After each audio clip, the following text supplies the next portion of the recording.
And first, let me say, I would like to thank Mitch McConnell for his leadership, and I'd also like to thank Chuck Schumer for the enormous bipartisan support we had on this bill, and the many senators, both Republicans and Democrats, that worked tirelessly over the last 5 days on all the task force. As the President said, I got to live in the LBJ room for the last 5 days, and we couldn't be more pleased with the unprecedented response from the Senate to protect American workers and American business in this situation. The President has outlined many of these, but let me just quickly go through them. Again, small business retention loans.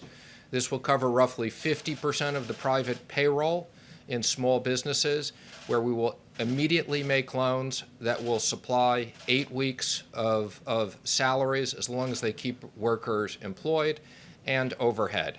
And those loans will be forgiven at the end of the period as long as they keep workers employed. These are SBA loans, but the Treasury will be issuing new regulations authorizing almost every single FDIC-insured bank to make these. I expect by the end of next week, we will have a very simple process where these can be made and dispersed in the same day. So this will be a very simple system to get money into small business hands. For companies that don't qualify that, we have a economic program of tax incentives to retain workers. And as the President said, we have enhanced unemployment insurance for people who don't fit into these two programs that will be administered through the states. We also have economic impact payments. These will be within the next 3 weeks, direct payments into most people's deposit accounts. And for those that don't have it, we will be having the checks in the mail.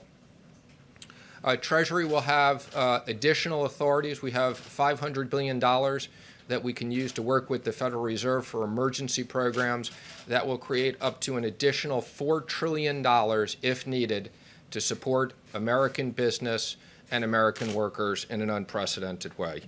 And then finally, the President mentioned $100 billion to hospitals and $150 billion to states that have specific coronavirus expenses, as well as many additional things. Mr. President. So we learned some really interesting information because obviously the other countries like China and others had been hit prior that we did.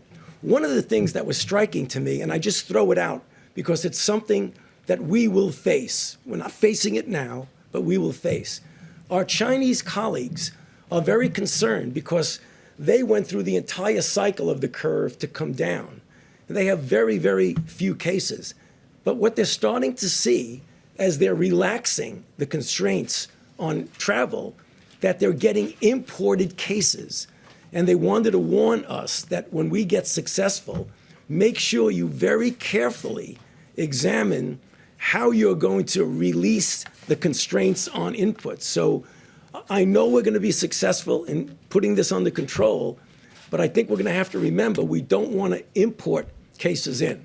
That's the first thing for today. The second thing that was important is that it was something that Dr. Birx mentioned, and that is when you look at the inflection of the curves, we now have multiple different countries that have gone through various phases of their individual outbreaks. And you could learn something from them about where you are in your own outbreak. For example, when China went up, what happened is they just didn't turn around. They went from going to, I'll just take an arbitrary number, 500 new cases a day. The next day it was 1,000 cases, then 1,500, and then 2,000. But once the number of new cases each day starts to flatten out, that's when you get to that point where the inflection goes down. So what things we want to look for, the things that Dr. Birx had mentioned. That doesn't mean you declare victory when it does that, but you know you're at least on the way to where you want to go. And I think that's really very important. The third and final thing that I think gets back to the question that many of you in the audience have asked of us is about, would this possibly become a seasonal cyclic thing? And I've always indicated to you that I think it very well might. And the reason I say that is that what we're starting to see now in the Southern Hemisphere, in Southern Africa, and in the Southern Hemisphere countries is that we're having cases that are appearing, as they go into their winter season. And if, in fact, they have a substantial outbreak, it will be inevitable that we need to be prepared that we'll get a cycle around the second time. What does that mean for us and what we're doing?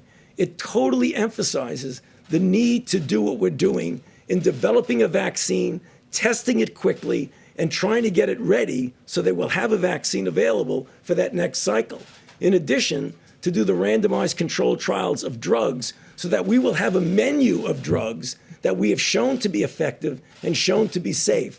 Because I know we'll be successful in putting this down now, but we really need to be prepared for another cycle. And what we're doing, I believe, will prepare us well. Thank you.